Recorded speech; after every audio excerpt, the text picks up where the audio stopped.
मैं बात बताने वाला हूँ वो सुन के थारे को शायद यकीन ना होए, पर कई बार सच हमारी सोच से भी परे हुए हैं। तुम जिस नंदिनी का हाथ थाम कर उसे मंडप पे ले जा रही हो, वो असल में ना तो वो देव की दुल्हन है, ना थारी बड़ी बहू।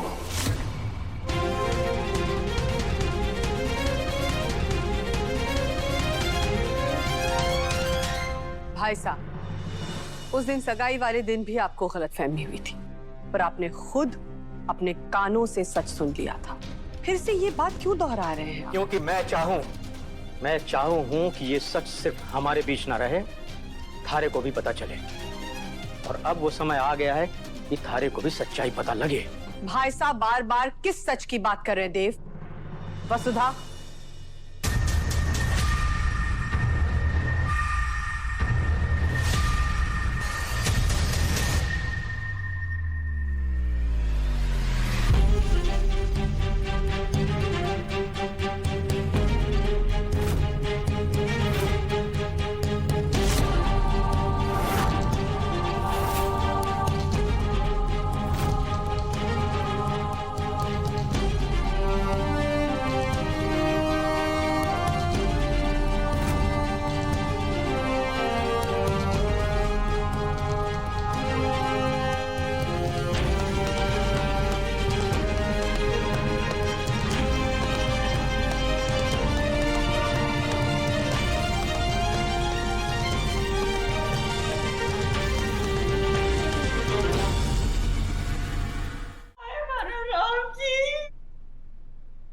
हमारे को तो इसके आंसू देखे ना जा रहे भाभी साहब। अगर आपके छोरे ने इस नौकरानी ने पहले से ही मंगलसूत्र पहना रखा था, तो फिर हल्दी, मेहंदी और मंडप तक बात पहुंचाई ही क्यों? देखिए भाभी साहब, देखिए इसकी तरफ, रो रो के बेहोश हो जाएगी हो।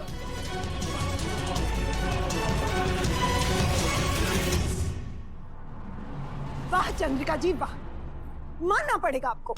आपके बेटे ने क्या क्या गुल खिला रखे हैं, पर आपकी नजरें अभी भी उठी हुई।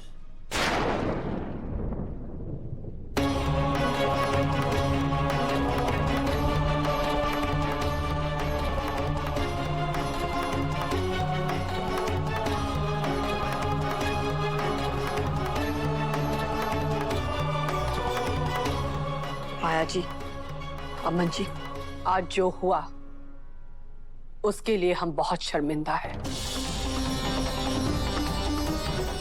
हम शब्दों में भी अपनी ग्लानि बयान नहीं कर सकते। अब इन बातों का क्या फायदा? पूरी दुनिया हमें बार बार इशारे कर रही थी कि इन दोनों के बीच में कुछ है, पर हमने सोचा चंद्रिका सिंह चौहान का बेटा है, इसमें तो खुश हो ही नहीं सकती। अब पता चला ये नौकरानी शादी के हर रस्म में बार बार मुंह उठा के क्यों चले आते थे। इन दोनों की काफी लंबी प्लानिंग थी। मैडम, अब गलत समझ रही है, सब कुछ नहीं, हालात ही ऐसे थे कि हमें वो सब करना पड़ा, हम मजबूर थे। कलाली,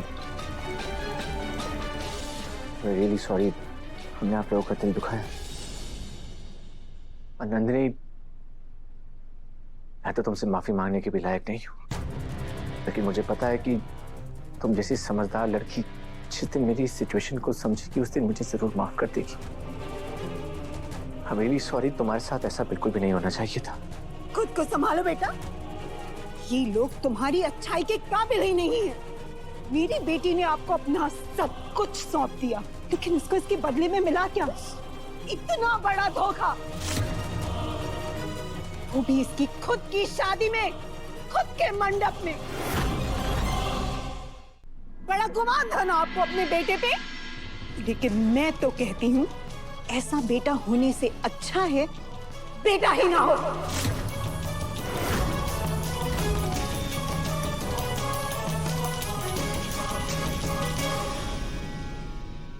माया जी, अमन जी, हम आपकी बात समझते हैं, लेकिन यहां गलती देव की नहीं है,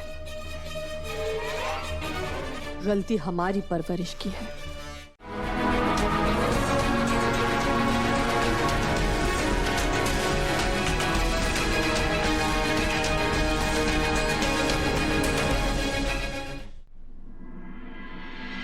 कर दिया तुम दोनों ने? अरे जो भाभी साहब मेरू पर्वत की तरह बुलंद खड़ी थी, तुम दोनों ने उन्हें मिट्टी का ढेर बना दिया। हाय हमारी भाभी साहब, सच में बहुत बुरा हुआ आपके साथ। लेकिन आप हमारी बात मानिए, इस षड्यंत्र के पीछे सिर्फ देव और वसु ना है, चौहान हाउस में और भी कई विभीषण है। नहीं तो इतनी बड़ी राज की बात आपके कानों तक कैसे ना पहुंचती? यो तो नामुमकिन सा लागे है। सारिका,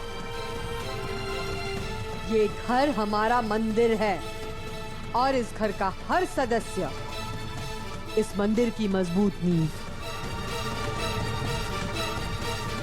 हम आंख बंद करके कह सकते हैं कि अगर किसी को इसके बारे में पता होता भी तो भी वो हमसे पहले उन दोनों के बहकते कदम रोक देता।